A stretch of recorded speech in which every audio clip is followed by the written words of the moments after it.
नमस्कार, मैं Ravish Kumar. Supreme court ने जो रिपोर्ट जारी की है उसमें हर जगह यही बात आती है कि उन्हें नोट जलने का वीडियो दिखाया गया। सुप्रीम कोर्ट के चीफ जस्टिस ने 3 सवाल के जवाब जस्टिस वर्मा से मांगे थे। पहला सवाल यह कि आपके बंगले के कमरे में नोट मिला, इस पर आपका क्या कहना है। एक दूसरा सवाल था जो नोट मिला उसका सोर्स क्या है। तीसरा सवाल है कि वह व्यक्ति कौन है जिसने 15 मार्च की सुबह उस कमरे से पैसा हटाया। अब जांच हो रही है तो सारी बातें सामने आ जानी चाहिए। जस्टिस वर्मा यही कहते हैं कि पूरी तरह से गलत है, उनके खिलाफ साजिश है। उन्होंने या उनके परिवार के किसी सदस्य ने उस कमरे में पैसा नहीं रखा। वह कमरा उनके घर के कैंपस का एक स्टोर रूम है। कोई स्टोर रूम में नोट क्यों रखेगा। परिवार के किसी भी सदस्य या स्टाफ ने नोट मिलने की बात नहीं कही है। उन्हें क्यों नहीं पता चला कि नोट मिला है, ना उन्हें दिखाया गया, ना ही किसी ने उन जले हुए नोटों को ले जाते हुए देखा। जस्टिस वर्मा ने अपनी सफाई में लिखा है कि जब उन्हें वीडियो दिखाया गया तो हैरान रह गए। उन्हें समझ आ गया कि बदनाम करने की साजिश है। इसी पत्र में जस्टिस वर्मा लिखते हैं कि यह जो घटना है वो पीछे की कई घटनाओं से जुड़ती है। दिसंबर 2024 में उन्हें सोशल मीडिया में बदनाम करने के लिए कई तरह की बातें चलाई गई, जिसकी जानकारी उन्होंने चीफ जस्टिस को दी थी। यह पत्र में लिखा है। जस्टिस वर्मा ने यह भी लिखा है कि जिस कमरे में आग लगी, पुलिस और फायर विभाग के लोग जाते वक्त बताकर नहीं गए कि वहां से नोट बरामद हुआ है, और ना हमने जाकर वहां देखा कि नोट मिला है। मेरे स्टाफ को जले हुए नोट के अवशेष तक नहीं दिखाए गए। जस्टिस वर्मा ने कहा कि जिस कमरे में नोट मिलने की बात कही जा रही है, यह कमरा मेरे घर से थोड़ा अलग है। यह स्टोर रूम है जहां कबाड़ का सामान है। इसमें CPWD का सामान रहता है, ताला बंद नहीं रहता। कोई भी इस कमरे में आ जा सकता है। मेरे निवास और इस कमरे के बीच में एक दीवार भी है, तो यह पूरी तरह से अलग है। इसमें कोई भी जा सकता है, तो ऐसी जगह पर कोई नोट क्यों रखेगा। जहां पर मैं और मेरा परिवार निवास करते हैं, उस हिस्से से कोई पैसा बरामद नहीं हुआ है। अपने पत्र में जस्टिस वर्मा ने कहा है कि कमरे को लॉक नहीं किया जाता था, और जलने के बाद जो सामान बचाने लायक था उसे उनके स्टाफ ने अलग निकाल लिया, और वो अभी भी उनके घर के कैंपस में मौजूद है। इसी बात को दिल्ली हाईकोर्ट के चीफ जस्टिस की रिपोर्ट में अलग तरह से लिखा गया है कि इस कमरे को लॉक रखा जाता था, और आग लगने के बाद गार्ड की मौजूदगी में जले हुए और बचे हुए सामान को बाहर निकाला गया।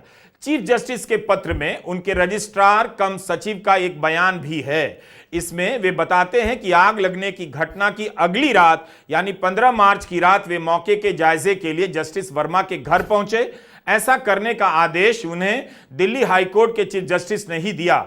रजिस्ट्रार लिखते हैं कि मुझे बताया गया कि कमरे को खुला रखा जाता था और कोई भी इसमें आ जा सकता था। मैंने देखा कि कमरे में काफी अंधेरा था। हमने अपने फोनों की रोशनी में कमरे का जायजा लिया और देखा कि कमरे की दीवारें काली पड़ चुकी हैं और उनमें दरारें आ गई हैं। कमरे की छत से कुछ लटक रहा था और कमरे में इधर उधर जला सामान पड़ा हुआ था। नोटों के जलने का वीडियो जितना गंभीर है, उतना ही गंभीर है जस्टिस वर्मा और चीफ जस्टिस का जवाब। अगर आप जस्टिस वर्मा के जवाब की नजर से देखें तो यह मामला काफी सीरियस लगता है। क्या हाईकोर्ट के किसी जज को इस तरह से फंसाया जा सकता है? इस वक्त कुछ भी साबित नहीं हुआ है। सुप्रीम कोर्ट की कमेटी जांच कर रही है। नोटों का यह वीडियो केवल कमरे का है। क्या इस नोटों की राख को या कथित रूप से आग लगने के बाद निकाली जा रही बोरियों का वीडियो नहीं होना चाहिए? यानी जब इस कमरे से निकालकर ले जाया जा रहा होगा तो क्या उसका वीडियो नहीं होगा? क्या ऐसा भी कोई वीडियो है? किसी जज के घर से नोट मिलेगा तो उसकी सही तरीके से वीडियो रिकॉर्डिंग क्यों नहीं कराई जाएगी? ऐसा कैसे हो सकता है? क्या इस तरह से नहीं लिया जाना चाहिए था जिससे स्थापित हो जाए कि यह कमरा जज के आवास का ही हिस्सा है?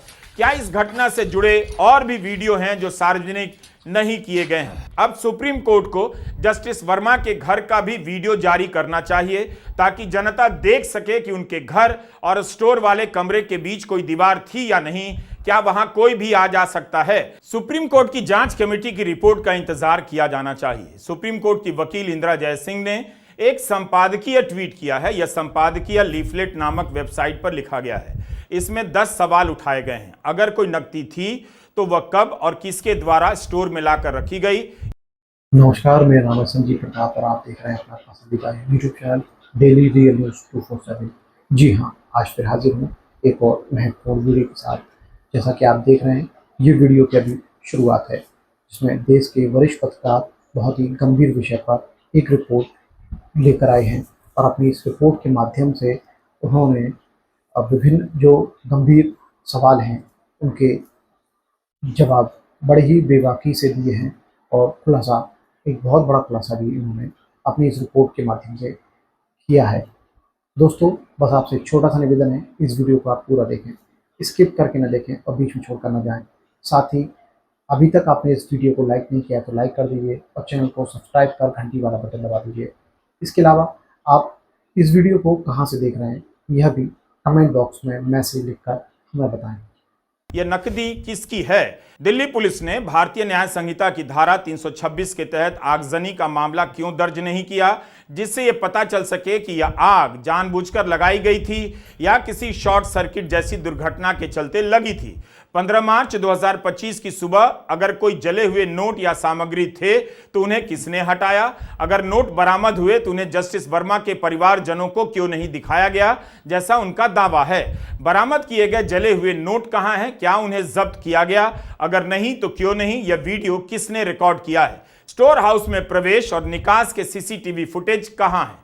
जब से जस्टिस वर्मा के घर के कैंपस में स्टोर से नोटों के जलने का वीडियो सामने आया है, यह सवाल उठ रहा है कि सरकार इस न्यायपालिका को अपने नियंत्रण में लेने के अवसर के रूप में देख रही है।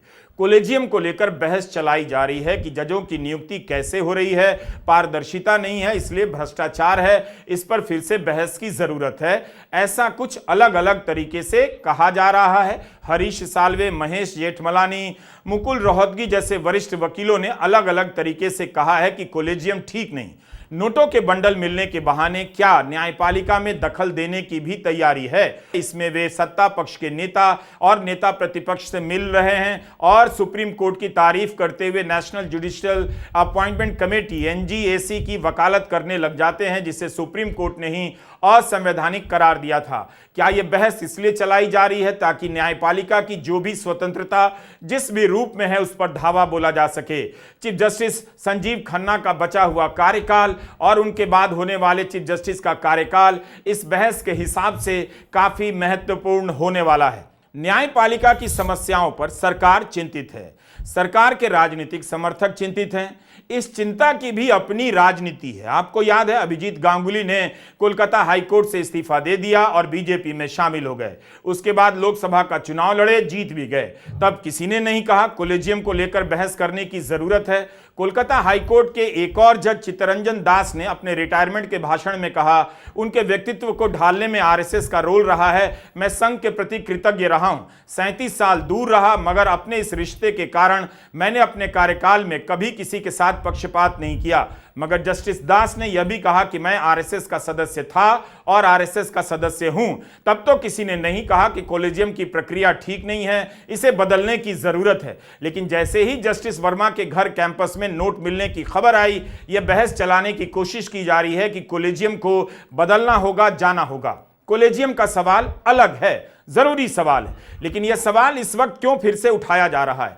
क्या जस्टिस वर्मा के बहाने कुछ और किया जाना है? इतना संदेह तो किया ही जा सकता है। जब जस्टिस अभिजीत गांगुली इस्तीफा देकर बीजेपी में शामिल हुए, तब उनके फैसलों की समीक्षा छपने लगी।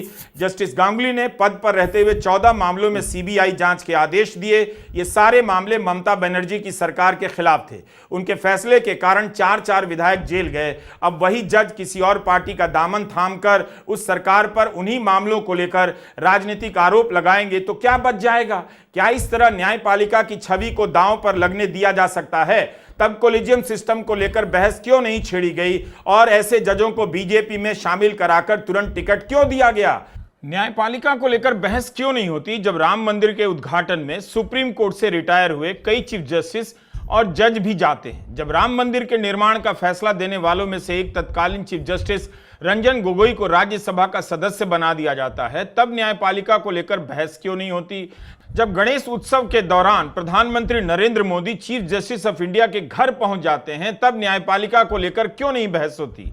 अपने रिटायरमेंट से 2 दिन पहले जस्टिस खानविलकर 241 याचिकाएं खारिज करते हुए पीएमएलए केस में बेल को और मुश्किल कर देते हैं। रिटायर होते ही उन्हें लोकपाल बना दिया जाता है। इन मामलों को लेकर सरकारी पक्ष तब क्यों नहीं बहस करता, क्यों नहीं चिंता जताता कि न्यायपालिका की निष्पक्षता बहुत जरूरी है? जब भी न्यायपालिका को लेकर सरकारी पक्ष की तरफ से बहस चलाई जाती है, आपको देखना चाहिए कि कब बहस चलाई जा रही है, निशाना क्या है।